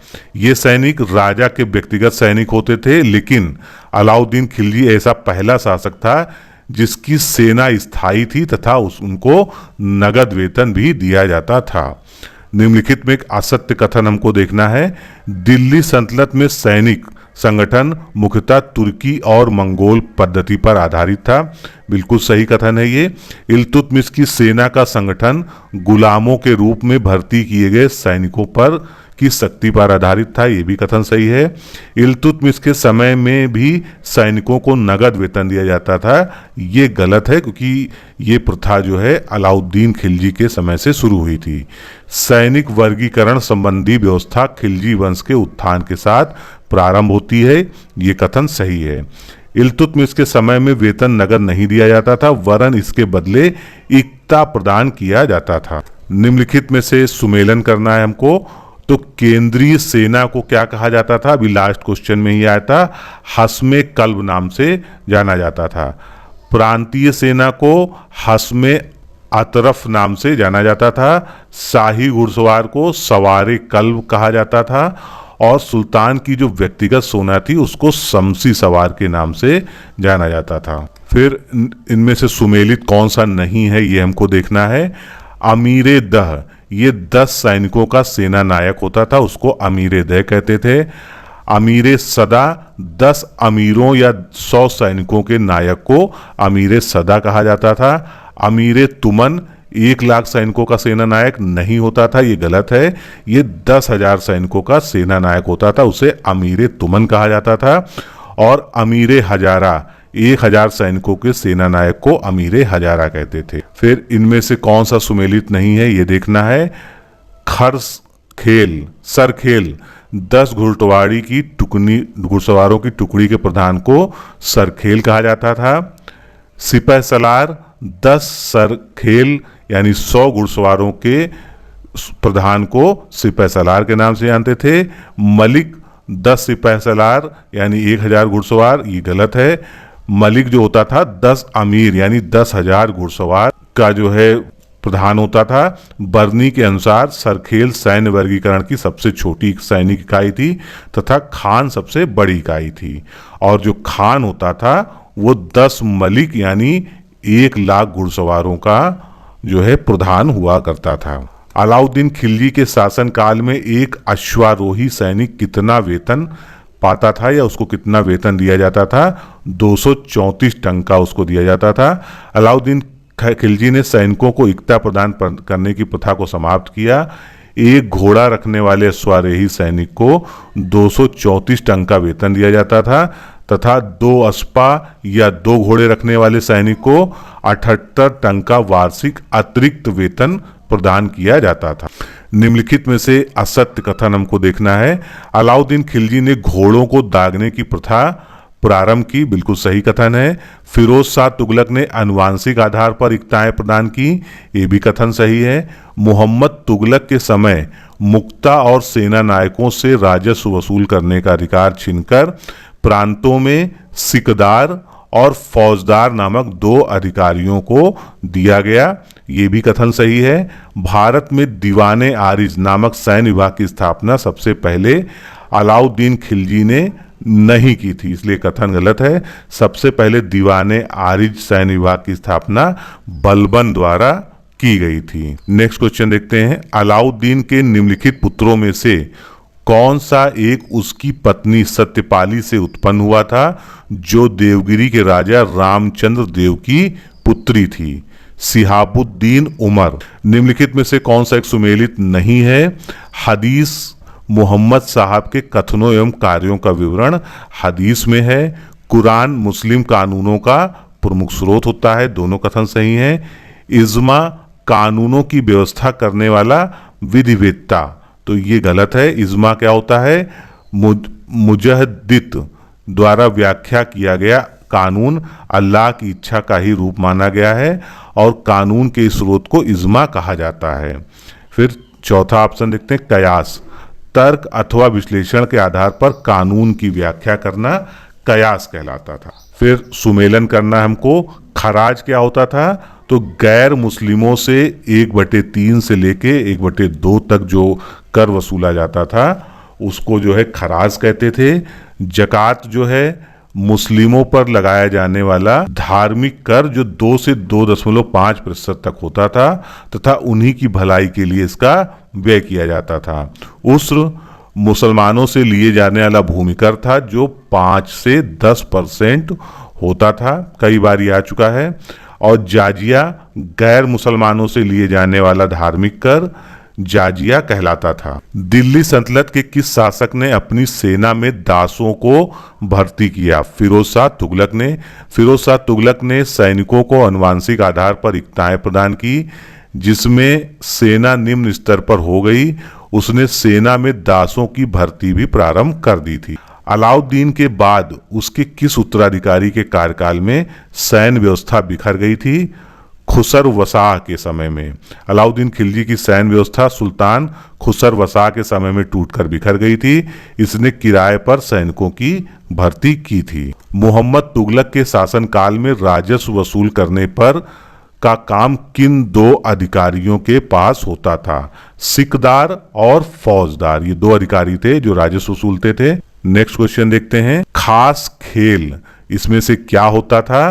तो खास खेल वे सैनिक जो सुल्तानों के सैनिकों के रूप में भर्ती किए जाते थे उन्हें खास खेल कहा जाता था। इनमें शाही अंगरक्षक और गुलाम आदि होते थे। नेक्स्ट, निम्नलिखित में से किस दिल्ली के सुल्तान ने किसानों को तकाबी ऋण प्रदान किए? मोहम्मद बिन तुगलक ने। मोहम्मद बिन तुगलक संपूर्ण साम्राज्य को एक ही कर व्यवस्था के अंतर्गत ले आया जो दोआब में प्रचलित थी। उसने किसानों को सोनधार या तकाबी ऋण प्रदान। हके सर्व इसमें से क्या था? ये एक प्रकार का सिंचाई कर था, कई बार पूछा जा चुका है पीसीएस और अन्य एग्जाम्स में। तो फिरोज शाह तुगलक ने हके सर्व नामक सिंचाई कर लगाया था जो सिंचित भूमि के उत्पादन का 10वां भाग होता था। असत्य कथन देखना है हमको इसमें जो है। तो सिकंदर लोदी ने बहुत से आबवाब यानी कृषि उपकर समाप्त किए थे तथा भूमि की पैमाइश के लिए गजे सिकंदरी की स्थापना की थी। ये जो एक पैमाना हुआ करता था, तो ये कथन सही है। लोदी सुल्तानों ने अफगान सरदारों को बड़ी बड़ी जागीरें प्रदान की जिससे खालसा भूमि का क्षेत्र कम हो गया, ये भी कथन सही है। फिरोज तुगलक ने जाजिया कर को समाप्त कर दिया, तो ये कथन जो है यहाँ पर गलत है। अब इसका व्याख्या देखते हैं। सल्तनत काल में कर नगद और अनाज दोनों रूपों में ही लिया जाता था, ये कथन जो है सही है। फिरोज तुगलक के शासनकाल में जाजिया कर मुसलमानों से लिया जाने वाला धार्मिक कर था। फिरोज ने ब्राह्मणों से भी जाजिया वसूल करना शुरू किया गया। ये जो है इसका जो है मेन फीचर था फिरोज शाह तुगलक के कार्यकाल में जाजिया कर का। और उसने जाजिया कर को समाप्त नहीं किया था, उसने जाजिया कर को भूमि कर से अलग करके अलग रूप में वसूल किया था। रहट का सर्वप्रथम उल्लेख कहाँ पर मिलता है? बाबरनामा में। रहट का विस्तृत विवरण 16वीं शताब्दी के बाबरनामा, जो एक बाबर की आत्मकथा है, इसमें हुआ है। संभवतः रहट का प्रयोग दिल्ली सल्तनत के युग में ही प्रारंभ हो गया था। तो रहट क्या होता था? रहट के लिए एक सिंचाई की जो है स्वयं जो है व्यवस्था होती थी। जो लोग गांव एरिया से संबंधित हैं वो रहट के बारे में अच्छे से जानते हैं। चरखे का सबसे पहले किस ग्रंथ में उल्लेख हुआ है? फुतूह उल सलातीन। वस्त्र उद्योग के क्षेत्र में कपड़े का बड़ा महत्व है। भारत में चरखे का पहला लिखित वर्णन ईसामी की पुस्तक फुतूह उल सलातीन जो 1350 ईस्वी का है, इसके अंतर्गत किया गया है। समय सूचक उपकरण का आविष्कार किस शासक द्वारा किया गया था? फिरोज तुगलक द्वारा। समय सूचक उपकरण का आविष्कार सबसे पहले फिरोज तुगलक ने किया था। किस शासक को भारत में मकबरा निर्माण शैली का जन्मदाता माना जाता है? इल्तुतमिश को। इल्तुतमिश को मकबरा निर्माण शैली का जन्मदाता माना जाता है। संगीत आत्मा के लिए पौष्टिक आहार है, ये किसका कथन है? ये मुइनुद्दीन चिश्ती का कथन है। शेख मुइनुद्दीन चिश्ती के अनुसार संगीत आत्मा के लिए पौष्टिक आहार है। निम्नलिखित में से किसने भारत को पृथ्वी का स्वर्ग कहा था? अमीर खुसरो ने। अमीर खुसरो ने नूह सिपियर में भारत की प्रशंसा की है। इसमें भारत को पृथ्वी का स्वर्ग कहा गया है। राजकीय मुकुट का प्रत्येक मोती गरीब किसान का असुपूरित आंखों से गिरी हुई रक्त की घनीभूत बूंद है। ये जो कथन है ये किसकी है? ये अमीर खुसरो द्वारा कहा गया कथन है। तबला, सितार, शतरंज के आविष्कारक अमीर खुसरो ने लिखा है कि राजकीय मुकुट का प्रत्येक मोती गरीब किसान की असुपूरित आंखों से गिरी हुई रक्त की घनीभूत बूंद है। कौन सा सूफी सिलसिला संगीत और योग क्रियाओं में विश्वास करता था? चिश्ती सिलसिला। चिश्ती लोग शासक वर्ग से अलग रहते थे, संगीत और योग क्रियाओं में विश्वास रखते थे। वे ईश्वर के प्रति प्रेम और मनुष्य की सेवा में विश्वास रखते थे। शैव भक्ति को संत महिला लल्ला ने प्रसारित व लोकप्रिय बनाया, तो कहाँ पर? कश्मीर में। लल्ला प्रसिद्ध कश्मीरी शैव कवित्री थी। इन्होंने भगवान शिव को समर्पित कर अनेक कविताओं का सृजन किया है। चिश्ती सिलसिला निम्नलिखित में से प्रधान केंद्र कहाँ था? अजमेर में। चिश्तियों ने हिंदू मुस्लिमों के मध्य किसी भी प्रकार का भेदभाव का विरोध प्रकट नहीं किया था। 1192 में मोहम्मद गोरी के साथ ख्वाजा मोइनुद्दीन चिश्ती भारत आए थे। इन्होंने यहाँ चिश्ती परंपरा की शुरुआत की और इस सिलसिला का प्रधान केंद्र अजमेर राजस्थान में स्थापित किया। किस चिश्ती सूफी को बलबन का दामाद माना जाता है? बाबा फरीद को। बाबा फरीद को बलबन का दामाद माना जाता है। इनके दो प्रमुख शिष्य हजरत निजामुद्दीन औलिया और हजरत अलाउद्दीन साबिर थे। सत्तारी सिलसिला, ये इसकी स्थापना किसने की थी? शेख अहमद सत्तारी ने की थी। सत्तारी सिलसिले की स्थापना शेख अहमद सत्तारी ने की थी और इसका जो प्रमुख केंद्र था वो बिहार में स्थित था। निम्नलिखित में से कौन सा कथन फिरोज तुगलक से संबंध नहीं किया जा सकता है? तो उसने खुतों, मुकदमों और चौधरियों को चराई कर तथा ग्रह कर देने के लिए बाध्य किया, ये उससे संबंधित नहीं है। उससे संबंधित जो है उसको पढ़ते हैं। उसने धार्मिक व्यक्तियों को करमुक्त भूमि, इनाम, इदरार को पुनः स्थापित किया। उसने सरा द्वारा अस्वीकृत सभी करों को समाप्त कर दिया। उसने शिक्षकों को दिए जाने वाला अनुदान बढ़ा दिया तथा विद्यार्थियों को दी जाने वाली छात्रवृत्ति भी बढ़ा दी। तो ये तीनों कथन इसमें सत्य हैं। फिरोज तुगलक ने खुतों, मुकदमों और चौधरियों को चराई कर तथा ग्रह कर देने के लिए बाध्य किया था। फिरोज तुगलक जन कल्याणी शासक था। उसने प्रजा के लिए दीवाने खैरात, रोजगार दफ्तर, दारुल सफा नामक निःशुल्क चिकित्सालय आदि विशेष कल्याणकारी कार्य किए थे। अलाउद्दीन खिलजी ने खुत्तों, मुकदमों और चौधरियों को चराई कर तथा ग्रह कर देने के लिए बाध्य किया था। खानकाह क्या थी? तो सूफी संतों का निवास स्थान खानकाह कहलाता था। सूफीवाद इस्लाम के भीतर एक सुधारवादी आंदोलन के रूप में ईरान से शुरू हुआ था, जिसमें शिया और सुन्नी संप्रदायों के मतभेदों को दूर करने का प्रयास किया गया। सूफी संतों के निवास स्थान को खानकाह कहा जाता है। अमीर खुसरो ने किसके विभाग में अग्रगामी भूमिका निभाई है? खड़ी बोली के विकास में। अमीर खुसरो द्वारा का वास्तविक नाम मोहम्मद हसन है। इसका जन्म पटियाली यानी जो आज का काशी रामनगर है उसमें हुआ था। इनके गुरु निजामुद्दीन औलिया थे। अमीर खुसरो ने खड़ी बोली के विकास में अग्रगामी भूमिका निभाई है। अमीर खुसरो प्रथम मुस्लिम लेखक था जिसने भारतीय विषयों पर लेखन एवं हिंदी शब्दों तथा मुहावरों का प्रथम बार प्रयोग किया था। इसे भारत का तूतीय हिंद उपनाम से जाना जाता है। भारत को इस्लामी रहस्यवाद की प्रथम पाठ्य पुस्तक कशफ उल महजूब तैयार करने का श्रेय दिया जाता है। इसका लेखक कौन था? अली हुजविरी। भारत आकर रहने वाले प्रारंभिक सूफी संतों में अली हुजविरी प्रमुख थे। यह भारत में लगभग 1088 ईस्वी में आए थे तथा इन्होंने कशफ उल महजूज नामक फारसी ग्रंथ की रचना की थी। नेक्स्ट क्वेश्चन देखते हैं। निम्नलिखित में से किस सूफी संत ने तौहीदे वजूदी की रचना की है? नसीरुद्दीन चिरागे दिल्ली। नासिरुद्दीन चिरागे दिल्ली एक चमत्कारी संत थे। इन्होंने तौहीदे वजूदी की रचना की है। इनकी मृत्यु के साथ ही चिश्ती सिलसिलों का पहला दौर समाप्त हो जाता है। भारत में चिश्ती सूफियों ने विलायत नामक संस्था की विकसित की, जिसका उद्देश्य निम्नलिखित में से क्या था? राज नियंत्रण से मुक्त आध्यात्मिक क्षेत्र की स्थापना।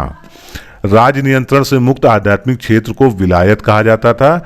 विलायत नामक संस्था का प्रचलन चिश्ती सूफियों ने किया था। फिर कुछ जो है संप्रदाय हैं और उनके जो संस्थापक है उनको मिलान करना है। तो चिश्ती संप्रदाय की स्थापना या संस्थापना ख्वाजा मोइनुद्दीन चिश्ती द्वारा हुई थी। सुहारवर्दी संप्रदाय की स्थापना सिहाबुद्दीन सुहारवर्दी के द्वारा हुई थी। कादरी संप्रदाय शेख अब्दुल्ला कादिर जिलानी द्वारा स्थापित किया गया था और फिरदौसी संप्रदाय की स्थापना शेख बदरुद्दीन द्वारा की गई थी। निम्नलिखित में से किस सूफी संत को महबूबे इलाही की उपाधि प्रदान की गई थी? कई बार क्वेश्चन आया है। शेख निजामुद्दीन औलिया को। शेख निजामुद्दीन औलिया को उदार एवं सहिष्णु दृष्टिकोण के कारण महबूबे इलाही यानी ईश्वर का प्रेमी, ये इसका शाब्दिक अर्थ है, ये उपाधि दी गई थी। अब आज का लास्ट क्वेश्चन। किस सूफी संत के प्रमुख विचार थे कि मुझे अपनी कब्र पर कोई स्मारक नहीं चाहिए, मुझे खुले और विस्तृत मैदान में विश्राम करने दिया जाए? तो ये निजामुद्दीन औलिया का जो है विचार था। सुल्तान मोहम्मद बिन तुगलक ने औलिया की इच्छा के विरुद्ध दिल्ली में उनका मकबरा बनवाया है। हरिहर और बुक्का विजयनगर साम्राज्य स्थापित करने से पहले किस राज्य में नौकरी करते थे? तो ये वारंगल साम्राज्य में नौकरी करते थे। संगम वंश के 5 पुत्रों में से हरिहर एवं बुक्का ने इस साम्राज्य की स्थापना की और 1936 में की थी, जो कि वारंगल में काकती के सामंत थे। बाद में कामपिल्ली में ये राज्य के मंत्री बने। विजयनगर और बहमनी राज्यों के बीच झगड़े का एक कारण रायचूर दोआब था, जो कि कृष्णा एवं तुंगभद्रा के मध्य का क्षेत्र होता था। विजयनगर की स्थापना के बाद बहमनी साम्राज्य उत्तर की ओर विजयनगर साम्राज्य के विस्तार को सहन नहीं कर सका तथा बहमनी वंश के संस्थापक अलाउद्दीन हसन बहमन शाह और ने कृष्णा और तुंगभद्रा नदियों के मध्य रायचूर दोआब में स्थित किले पर अधिकार कर लिया। यहीं से बहमनी और विजयनगर साम्राज्य के मध्य संघर्ष प्रारंभ हो गया था। कृष्णदेव राय किस राजवंश से संबंधित थे? तुलु वंश से। कृष्णदेव राय तुलु वंश के संस्थापक और वीर नरसिंह का छोटा भाई था। वह विजयनगर साम्राज्य में महानतम एवं भारत के महान शासकों में से एक था। उसने विजयनगर साम्राज्य को समृद्ध और गौरव के चरमोत्कर्ष पर पहुंचाया। तेनाली रामकृष्ण ने किस चीज की रचना की थी, किस काव्य की? तो पांडुरंग महात्म्य की रचना की थी। तुलु वंश के शासक कृष्णदेव राय के दरबार में तेलुगु भाषा के 8 विद्वान रहते थे जिन्हें अष्ट दिग्गज के नाम से जाना जाता। कई बार क्वेश्चन आ चुका है ये। तेनाली रामकृष्ण भी उन्हीं अष्ट दिग्गजों में से एक था जिसने पांडुरंग महात्म्य की रचना की थी। विजयनगर में प्रचलित उन सिक्कों की पहचान कीजिए जो समस्त विश्व में स्वीकृत मुद्रा थी। वराह, विजयनगर में सर्वाधिक प्रसिद्ध सोने का सिक्का वराह था जिसे विदेशी यात्रियों ने हूण, परदौस या पगोडा के रूप में उल्लेख किया है। विजयनगर का वराह एक बहुत सम्मानित सिक्का था जिसे संपूर्ण भारत तथा विश्व के प्रमुख व्यापारिक नगरों में स्वीकार किया जाता था। शिवत्व चिंतामणि जो लिंगायतों के सिद्धांत एवं अनुष्ठानों से संबंधित एक प्रबंध था, निम्नलिखित में से किस एक के शासनकाल में लिखा गया? देवराय द्वितीय के शासनकाल में लिखा गया। विजयनगर के शासक देवराय द्वितीय के शासनकाल में लिखी गई शिवत्व चिंतामणि नामक रचना लिंगायतों के सिद्धांतों एवं अनुष्ठानों से संबंधित एक प्रबंध था। इस ग्रंथ की रचना देवराय द्वितीय के मंत्री लक्कन दंडेस ने की थी। नेक्स्ट क्वेश्चन देखते हैं। मंदिरों से संबंधित निम्न लक्षणों पर विचार कीजिए। तो उपयुक्त में से कौन से लक्षण विजयनगर के मंदिरों में पाए जाते हैं? गोपुरम, कल्याण मंडपम, अलंकृत स्तंभ व छतें, स्तंभों के नीचे करदंड सच्चा। तो ये सभी विजयनगर साम्राज्य में जितने मंदिर थे उनकी जो विशेषताएं हैं। विजयनगर में वास्तुकला के सबसे श्रेष्ठ उदाहरण हम्पी के विट्ठल स्वामी मंदिर और हजारा मंदिर हैं। विजयनगर में मंदिरों के निर्माण में चोल युगीन द्रविड़ शैली का प्रयोग हुआ है। प्रत्येक मंदिर में मंडप के अतिरिक्त एक कल्याण मंडपम का भी निर्माण हुआ है। इसके निर्माण में गोपुरम और स्तंभों के अलंकरण पर विशेष ध्यान दिया जाता था। निम्नलिखित में से कौन सी एक विजयनगर साम्राज्य के विवरण से संबंधित नहीं है? प्रबोध चंद्रोदय, बाकी मनुचरितम, आमुक्त मालदया और रहला ये सभी विजयनगर साम्राज्य के विवरण से संबंधित हैं। प्रबोध चंद्रोदय कृष्ण मिश्रा की रचना है जो चंदेल वंशी शासक राजा कीर्तिवर्मन की राजसभा में निवास करते थे। मनुचरितम तथा आमुक्त्य मालदयान नामक रचनाएं विजयनगर साम्राज्य का विवरण देने वाली रचनाएं हैं तथा रहला नामक रचना विजयनगर के ही समय में दिल्ली सल्तनत के शासक मोहम्मद बिन तुगलक के कार्यकाल में इब्न बतूता द्वारा लिखी गई है। निम्नलिखित में से किसके माध्यम से विजयनगर साम्राज्य में राजा गांवों पर अपना नियंत्रण स्थापित करता था? महानायकाचार्य। अब कुछ और अधिकारी हैं जिनका विवरण जानना जरूरी है। तो महानायकाचार्य का काम क्या था? वे ग्राम सभा की कार्रवाइयों के निरीक्षण करने वाले अधिकारी थे। नायक किन्हें कहते थे? वे बड़े सेना नायक यानी सैनिक भू सामंत हुआ करते थे। दंड नायक, वह सैनिक विभाग का प्रमुख तथा सेनापति था। कभी कभी उच्च राज्याधिकारी भी दंडनायक की उपाधि धारण करते थे। और सुमंत मराठा कालीन शासन में विदेश मंत्री का कार्यभार संभालने वाले अधिकारी होते थे। निम्नलिखित में से किसने ऊषा परिणय नामक नाटक जिसमें ऊषा तथा अनिरुद्ध के विवाह का वर्णन है लिखा है? कृष्णदेव राय ने। कृष्णदेव राय के शासन काल को तेलुगु साहित्य का स्वर्ण काल भी माना जाता है। उसने अपने प्रसिद्ध ग्रंथ आमुक्त्य मालद्य में अपने राजनीतिक विचारों और प्रशासनिक नीतियों का विवेचन किया है। आमुक्त मालद्य की प्रस्तावना में उल्लिखित है कि राजा ने ऊषा परिणय सहित संस्कृत में 5 अन्य पुस्तकों की रचना की है। इसमें ऊषा व अनिरुद्ध के विवाह का विवरण दिया गया है। कथन और कारण देखते हैं। 15वीं तथा 16वीं शताब्दी का काल तमिल साहित्य कृतियों का समृद्धि काल था। इसका कारण जो दिया है, विजयनगर के शासक तमिल भाषा एवं साहित्य को विशेष वरीयता देते थे। तो कथन और कारण जो है दोनों सही है तथा कारण जो है कथन का सही स्पष्टीकरण। 15वीं तथा 16वीं शताब्दी का काल तमिल साहित्यिक कृतियों का समृद्धि काल था, परंतु विजयनगर के शासक तेलुगु भाषा एवं साहित्य को विशेष वरीयता देते थे। कृष्णदेव राय के शासन काल को तमिल साहित्य का स्वर्ण काल भी कहा जाता है। विजयनगर राज्य में पुलिस का वेतन निम्नलिखित में से कौन से में से किस एक में से दिया जाता था? तो वेश्यालयों में से जो आय होती थी उससे पुलिस का वेतन दिया जाता था। विजयनगर साम्राज्य में वेश्याओं से भी कर लिया जाता था।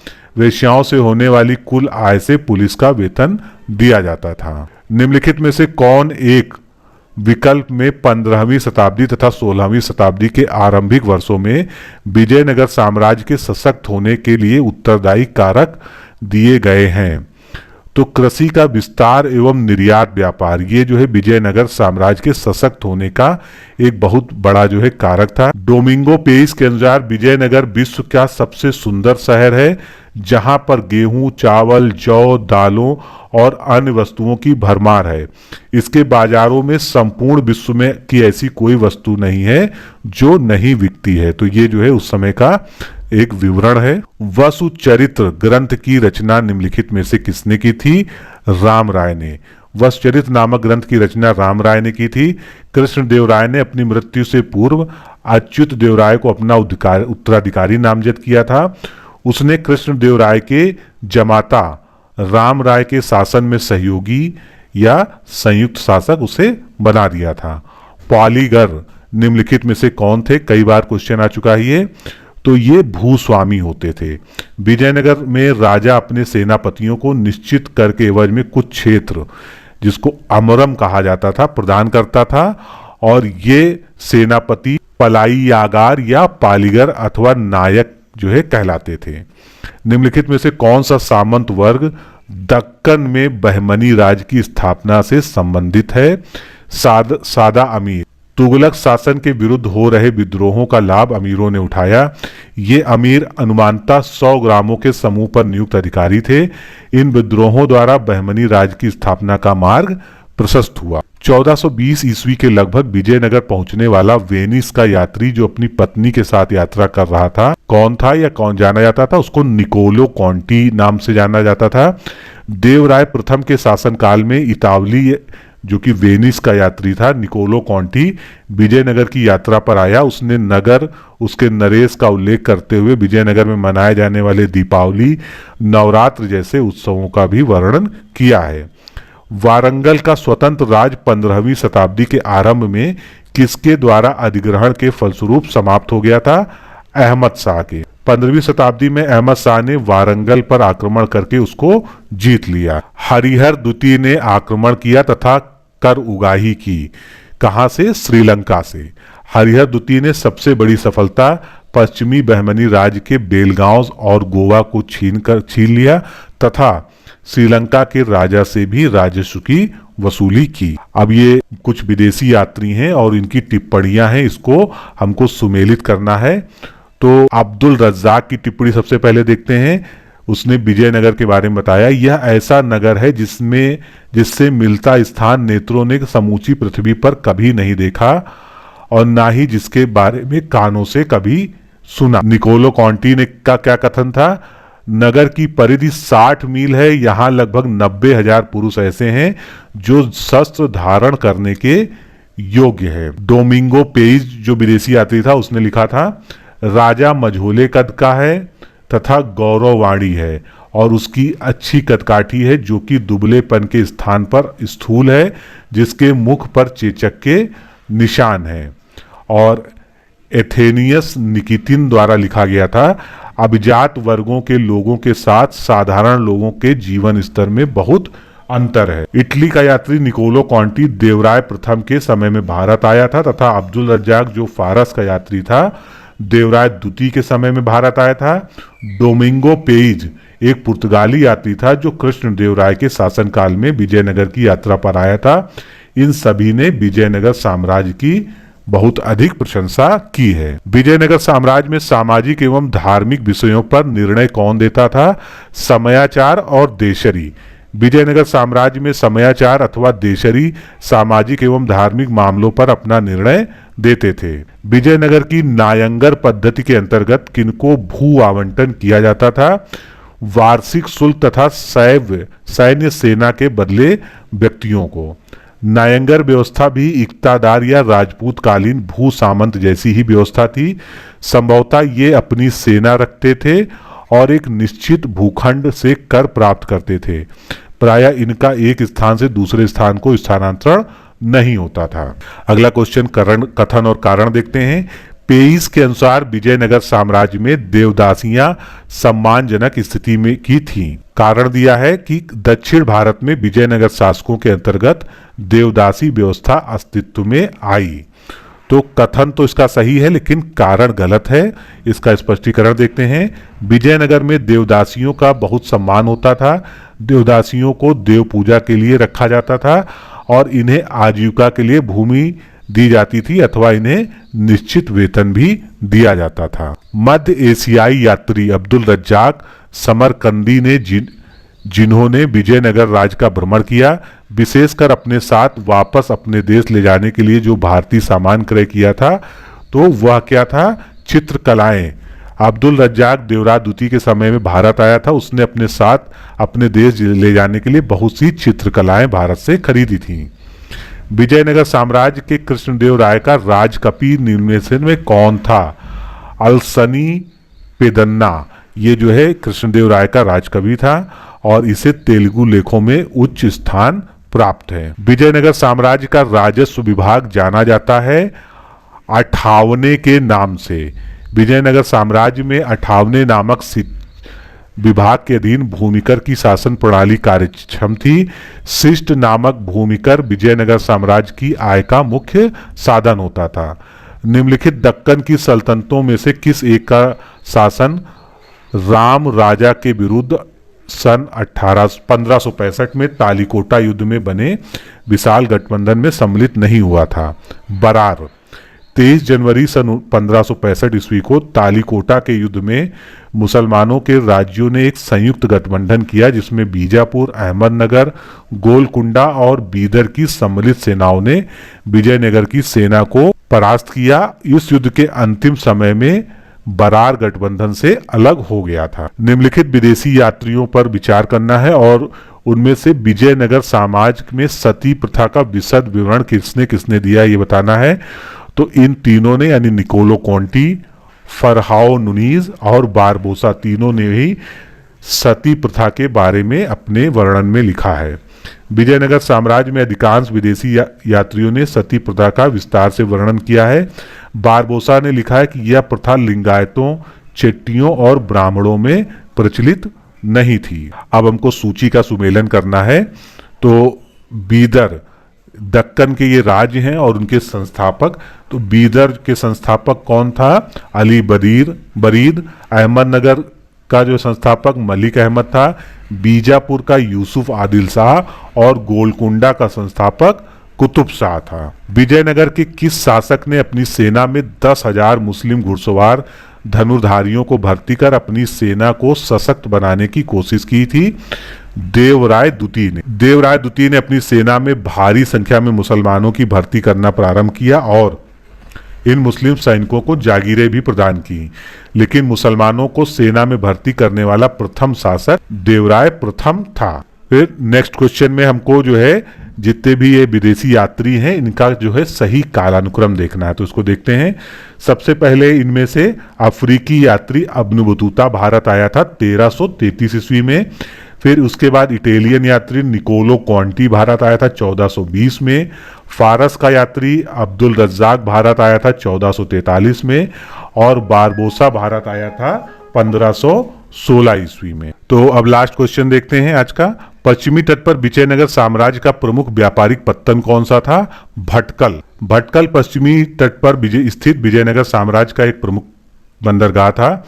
विजयनगर के शासकों ने होनावर, भटकल, मंगलौर, बीकानेर को बहमनी साम्राज्य से हासिल किया था।